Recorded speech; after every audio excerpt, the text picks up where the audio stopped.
কত বড় পাওয়ারফুল একটা ঘটনা বললে আপনারা খুব সহজে বুঝতে পারবেন। সেটা হলো, আপনারা সকলে নাম শুনছেন, হযরতে শাহজালাল নাম শুনছেন না? হযরতে শাহজালাল যখন সিলেটের জমিনে 40 জন আউলিয়াদের একটা কাফেলা নিয়ে আগমন করলেন, কোন অস্ত্র নাই, শস্ত্র নাই, গোলাবারুদ কিছুই নাই, আছে শুধু ইল্লাল্লাহ। আছে কি? ইল্লাল্লাহ। আল্লাহ ছাড়া কোন মাবুদ নাই, আল্লাহু আকবার। এটাই তাদের মূল অস্ত্র, এটাই তাদের মূল সম্পদ। 40 জনের একটা কাফেলা নিয়ে সিলেটের জমিনে শাহজালাল আগমন করলেন। আর তাদের মুখে একটাই স্লোগান, লা ইলাহা ইল্লাল্লাহ, লা ইলাহা ইল্লাল্লাহ। এই 40 জন যুবক, 40 জন আউলিয়াদের কাফেলা যেই জায়গা যায়, ওই জায়গার মানুষগুলো দিন গ্রহণ করে, ইসলাম গ্রহণ করে মুসলমান হয়ে যায়। আর তাদের দল আস্তে আস্তে ভারী হওয়া শুরু হতেছে। গৌর গোবিন্দর কানে খবর চলে গেছে। তখন গৌর গোবিন্দ সিলেটের জমিনের বাদশা, গৌর গোবিন্দ মনে মনে ভাবতেছে, হায় রে হায়, কোত্থেকে 40 জন যুবক আসলো। এই সিলেটের জমিনে যদি কিছুদিন থাকে, আমি গৌর গোবিন্দর ক্ষমতা শেষ, আমার পক্ষে কোনো লোক খুঁজে পাওয়া যাবে না। এদের বিরুদ্ধে আমাদের জিহাদ, এদের বিরুদ্ধে আমাদের ষড়যন্ত্র করতে হবে, এদেরকে আক্রমণ করতে হবে, এদেরকে প্রতিহত করতে হবে, এদেরকে সিলেটের জমিন থেকে উৎখাত করতে হবে। সেনাবাহিনী দিয়ে, র্যাব দিয়ে, পুলিশ দিয়ে ঘোষণা দেওয়া হলো যে তোমরা যে 40 জন যুবক বাংলার জমিনে ঢুকেছো, সিলেটের শহরে এসেছো, তোমরা যেখান থেকে এসেছো সেখানে চলে যাও, তোমাদের এখানে কোনো জায়গা হবে না। তোমরা যদি গৌর গোবিন্দর কথা অমান্য করে এই সিলেটের শহরে থাকতে চাও, তাহলে তোমরা কেউ ফিরে যেতে পারবা না, তোমরা সবাই মারা যাবা। ভয় দিয়ে দিল। হযরত শাহজালাল প্রতি উত্তর করলেন, আমরা ফিরে যাওয়ার জন্য আসি নাই, আমরা সামনের দিকে আগাইতে চাই। আমাদের জীবন চলে যাবে, আমরা পিছপা হব না, আমরা সামনের দিকে যাব। আমরা আল্লাহর জমিনে আল্লাহু আকবারের ধ্বনি বলে আমরা এগিয়ে যাব। আমাদের পৃথিবীর কোন নাস্তিক মুরতাদ আমাদেরকে ঠকাইতে পারবে না। কত বড় বল ছিল বুকের ভিতরে, দেখছে? মাত্র 40 জন, একজন বাদশার সঙ্গে, যাদের কোনো অস্ত্র নাই, শস্ত্র নাই, কিছু নাই। সে বাগদাদ থেকে আগমন করছে, ভারত থেকে আগমন করছে বাংলার জমিনে, তাদেরকে উৎখাত করার ঘোষণা দিয়েছে। তারা বলতেছে, আমরা আল্লাহু আকবারের ধ্বনি দিয়ে যেই জমিনে আসছি, জমিন আমার আল্লাহর, আমরা ধ্বনি দিয়েছি সেই আল্লাহর, সুতরাং আমরা যাচ্ছি না। গৌর গোবিন্দ ঘোষণা দিয়ে দিল, এই যুবকগুলো বড় তেরা, সোজা আঙ্গুলে যদি ঘি না ওঠে, আমি কিন্তু আঙ্গুলটা বাঁকা করব। সেনাবাহিনীদেরকে ঘোষণা দিয়ে দিল, যাও আঙ্গুলটা বেঁকা করো। ওরা সোজা মানুষ তো, ওরা সোজা ফেলে শুনবে না, ওদেরকে বাঁকা ফেলে উত্তর দিতে হবে। যাইয়া ঘোষণা দিয়ে দিল, আবার আগামীকাল এই সূর্য, সিলেটের জমিনের সূর্য ওঠার আগে যে তোমরা সিলেট থেকে না পালিয়ে যাও, না চলে যাও, তাহলে আগামীকাল তোমাদের এই সূর্য আর তোমরা তখন দেখবা না। সূর্য ঠিকই উঠবে, কিন্তু তোমাদের সূর্য দেখার নসিব হবে না। এটা গৌর গোবিন্দের ঘোষণা। হযরত শাহজালাল বললেন, ও সেনাবাহিনীর দল, তোমরা গৌর গোবিন্দর গোলাম, গৌর গোবিন্দর হুকুম তোমরা মানো।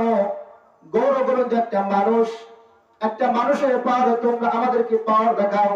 তোমরা কি জানো আমরা কার পাওয়ার নিয়ে এই বাংলার জমিনে সিলেটের শহরে আসছি? তোমরা যে গৌর গোবিন্দর পাওয়ার দেখাবার লাগছো, আমরা তার থেকে বড় ক্ষমতার ব্যক্তির পাওয়ার নিয়ে আমরা গৌর গোবিন্দ শহরে আসছি। এই পাওয়ার গৌর গোবিন্দর পাওয়ার, এই পাওয়ারের কাছে টিকবে না। সেনাবাহিনীরা বলল যে, কি বলেন আপনাদের আবার কিসের পাওয়ার, কি ক্ষমতা নিয়ে আসছেন? আপনাদের গোলাবারুদ অস্ত্র তো। বলে আমাদের সবই আছে, সময় হলে সব করো। চলে গেছে গৌর গোবিন্দর নিকট। তাদের নাকি অস্ত্র আছে, তাদের নাকি সব কিছুই আছে।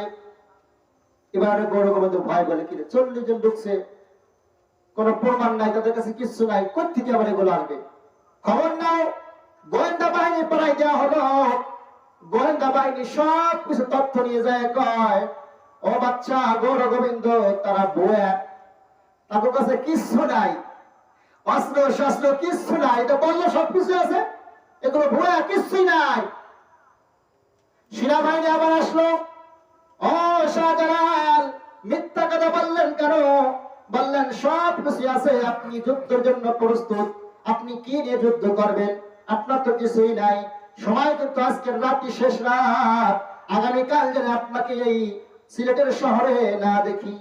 শাহজালাল বললেন, বলেছি সবকিছু আছে, তার মানে লা ইলাহা ইল্লাল্লাহ যারা বলে তারা কখনো গরিব নয়, তারা কখনো এতিম নয়, তারা কখনো কারো কাছে মুখাফিকি নয়, তাদের সব কিছু আছে, কারণ আমার আল্লাহর কাছে সব কিছু আছে, যখন যেটা লাগে তখন সে দিবে, এখন কিছু প্রয়োজন নাই, তাই আমাদের কাছে কিছু নাই, তুমি টেনশন করিও না, যুদ্ধের জন্য সবকিছু আমরা আমার আল্লাহ প্রস্তুত করে রেখেছে, সময় হলে পাঠিয়ে দিবে। বলেন সুবহানাল্লাহ, আল্লাহু আকবার, কত বিশ্বাস ছিল বলে, সময় হলে পাঠিয়ে দিবে, সবকিছু আমাদের আছে। কি আছে? খালি এক কালিমা লা ইলাহা ইল্লাল্লাহ। সেনাবাহিনী চূড়ান্ত সিদ্ধান্ত দিয়ে গেল, গৌর গোবিন্দর ঘোষণা হয়ে গেল, আগামীকাল ফজর তোমাদের টাইম, কারণ রাতের বেলায় এই রাতটুক তোমাদের সময় দেওয়া হলো, রাতের বেলায় তোমরা কোথায় যাবা? দিনের বেলায় তোমাদেরকে এই সিলেটের শহর যেন না দেখা যায়, তাহলে যুদ্ধ শুরু হয়ে যাবে। ঘোষণা দিয়ে সেনাবাহিনী চলে গেলে 40 জন আউলিয়াদের কাফেলা রাতের বেলায় ঈশানের নামাজ পড়ার পর গোল হয়ে তারা মিটিং এ বসছে। শাহজালাল বলতেছেন, ও সাথী ভাইরা তোমরা কি ভয় পাইলা নাকি? সাথী ভাইরা বলতেছে, হুজুর না, আপনি যেই জায়গা আছেন আর আমার আল্লাহ আমাদের সাথে যদি থাকে আমরা পৃথিবীর কাউকে ভয় পাই না, তবে একটা আমাদের কথা হলো, আমরা যে যুদ্ধ করব কি দিয়ে করব? আমরা লোক সংখ্যায় কম, তাতে কোনো সমস্যা নাই, কিন্তু যুদ্ধটা শুরু করব কি দিয়ে? যুদ্ধ শুরু করতে তো কিছু লাগে, লাগে দেখলাম লাগে, ইট পাথর তো লাগে, তাও তো নাই। শাহজালাল বললেন, যুদ্ধ আমরা শুরু করব না, আমরা যুদ্ধ করার জন্য আসি নাই, আমরা আসছি ইসলাম প্রচারের জন্য। যুদ্ধ আমরা করব না, যুদ্ধ করা লাগবে না, আমরা আল্লাহর সাহায্যে, আল্লাহর পক্ষ থেকে, আল্লাহর রহমতে আমরা বিজয় লাভ করব, খালি সূর্যটা উঠতে দাও। তবে রাতে আমরা কেউ ঘুমাবো না, কি করব? আমরা তাহাজ্জুদের নামাজ দাঁড়ায় যাব, ফজরের আযান হওয়ার আগ পর্যন্ত আমরা কেউ তাহাজ্জুদ থেকে সরব না, আমরা তাহাজ্জুদ দাঁড়াইয়া আল্লাহর হুকুম পালন করব, আর আল্লাহর কাছে আমরা সাহায্য চাবো, আল্লাহ পাক আমাদেরকে নিশ্চয় বিজয় দান করবে, কারণ ইন্নাল্লাহা আলা কুল্লি শাইইন কাদির, সর্বময় সকল কিছুর ক্ষমতার মালিক আমার আল্লাহ, সবকিছু ক্ষমতার মালিক আমার আল্লাহ। তবে তোমাদের মধ্যে এই 40 জনের মধ্যে জীবনে কারো এক ওয়াক্ত নামাজ বোঝার পরে কাজা হয় নাই, একজন লোক দাঁড়াও। জীবনে এক ওয়াক্ত নামাজ কারো কাজা হয় নাই, এরকম একটা লোক দাঁড়াও। নাসিরউদ্দিন যুক্তিবাদ নাসিরউদ্দিন আহমদ নামে এক ব্যক্তি দাঁড়ায় গেলেন, হুজুর আমার বোঝার পর থেকে এই পর্যন্ত আমি জীবনে এক ওয়াক্ত নামাজ সারি নাই। বলেন সুবহানাল্লাহ। বলে আমি তোমাকে চাই, তোমাকে আমাদের কারণ নাসিরউদ্দিন, আমরা তাহাজ্জুদে দাঁড়াইলাম, তুমি দাঁড়াবা, তবে সাবধান, আমাদের এই যুদ্ধে বিজয়ের জন্য একমাত্র তুমি যথেষ্ট। নাসিরউদ্দিন বলতেছে, হুজুর আমি যথেষ্ট মানে আমারে কি পাঠাবেন না? শুরুতেই আমারে পাঠাবেন নাকি? বলে না, তোমারে পাঠাবো না, যখন ফজরের রক্ত হয় তুমি আযান দিয়ে দিবা। আমি বিশ্বাস করি তোমার এই আজানটাই আমাদের বিজয়ের জন্য একমাত্র যথেষ্ট। বলেন সুবহানাল্লাহ। তুমি যে বরত্বের ঘোষণা দিয়ে আজান দিবা, ওই আজান দেওয়ার পরে পৃথিবীর কোন নাস্তিক মুরতাদ মুশরিকরা আমাদেরকে হামলা করার কোন যোগ্যতা রাখে না। কারণ এমন আল্লাহর বরত্বের ঘোষণা আমরা দিব, যদি আমাদের বিশ্বাস থাকে, ইয়াকিন থাকে, আল্লাহর পক্ষ থেকে সাহায্য নাযিল হয়ে যাবে, আমরা বিজয় লাভ করব। একজন আরেকজনকে বলাবলি করতেছে, হুজুর মনে হয় পাগল হয়ে গেছে। কারণ জীবনে তো এর আগে তো জীবনে শোনে নাই যে আজান দিয়ে বিজয় লাভ করে, ডাল সরকি অস্ত্র লাঠি। কারণ নবীজির জমানায়ও আজান দিয়ে বিজয় লাভ করে নাই, যুদ্ধ ঘোষণা হয়েছে, যুদ্ধ করছে, তারপরে বিজয় লাভ করছে। আর আজকে শাহজালাল ঘোষণা দেয় আজানের মাধ্যমে আমরা বিজয় লাভ করব। হুজুরির মাথা মানে নষ্ট হয়ে গেছে।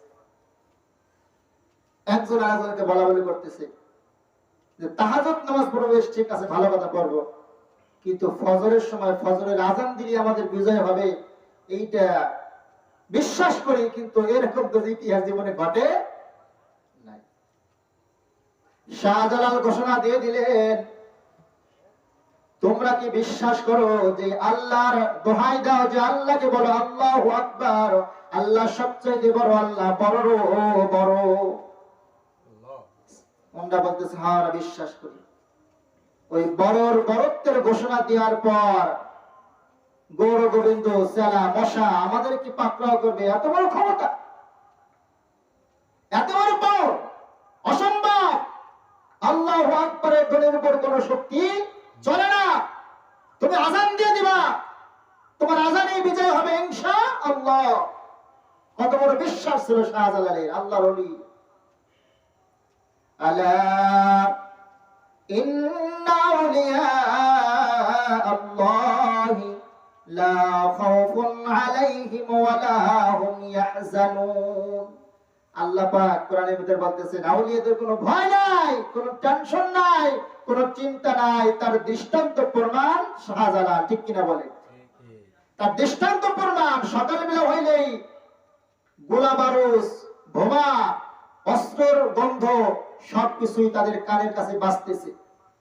সেনাবাহিনী হুমকি দিছে, সকাল বেলায় পালায়া না গেলে তোমাদের উপরে আক্রমণ শুরু হবে, গোলা বারুদ চালান শুরু হয়ে যাবে।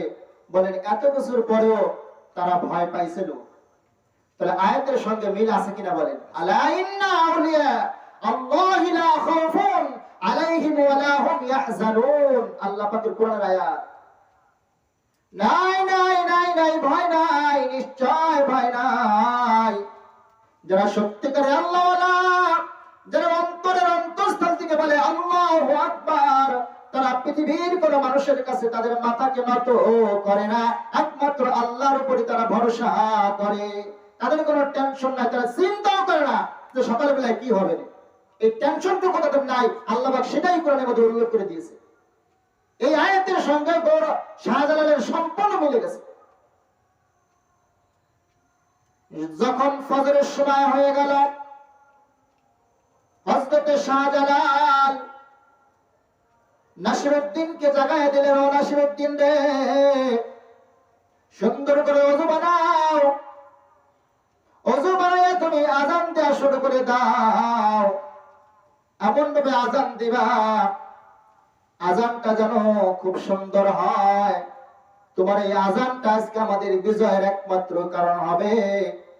ও নাসিরউদ্দিন, আমার দৃঢ় বিশ্বাস তুমি আযান সুন্দর করে দিবা। নাসিরউদ্দিন ভয়তে কাঁপতেছে, আল্লাহ, আযান তো জীবন বইলেই দিলাম, কোনদিন আযান দেওয়ার যে গিরে কাঁপে নাই, আজকে তো আযান দেওয়ার আগেই গিরে কাঁপা শুরু। দুর্বল হয়ে গেছে যে আল্লাহ কেমন আযান দিব? আল্লাহ আপনাকে তো মহব্বত করি, ভালোবাসি, বিশ্বাস করি, কিন্তু আপনার খাস বান্দা, আপনার ওলি আযান দেওয়ার জন্য আজকে আমাকে হুকুম দিয়েছে, মনে হয় আমার উপর একটা পাহাড় চাপা দেওয়া হয়েছে, পাহাড় এসে পড়তেছে। শাহজালাল বললেন, ও নাসিরউদ্দিন রে, টেনশন করিও না, ভয় করিও না, আযানটা দিয়ে দাও, তোমার আযানটা আজকে আমাদের বিজয় করো। হযরত নাসিরউদ্দিন আযান দেয়া শুরু করে দিলেন, আল্লাহু আকবার, আল্লাহু আকবার। আজান চলতেছে, আজান চলতেছে, আজান শুরু হয়ে গেছে নাসিরউদ্দিনের কণ্ঠে। ওদিকে গৌর গোবিন্দর পতন শুরু হয়ে গেছে। শাহজালাল বলতেছিল, নাসিরউদ্দিন রে, আজান দিয়ে দাও, আজান দিয়ে দাও। আজ আমাদের আজানটাই হবে বিজয়ের একমাত্র ওসিলা। তোমার আজান দেওয়া শেষ হবে, আমি নিশ্চিত গৌর গোবিন্দর পতন হয়ে যাবে। নাসিরউদ্দিন আজান দিয়ে দিলেন, আজান দেওয়া শেষ। আজান দিয়েও শেষ হয়ে গেল, ঘোষণা হয়ে গেল গৌর গোবিন্দর পতন ঘটে গেছে, গৌর গোবিন্দ নাই। চিল্লায়ে আল্লাহু আকবার।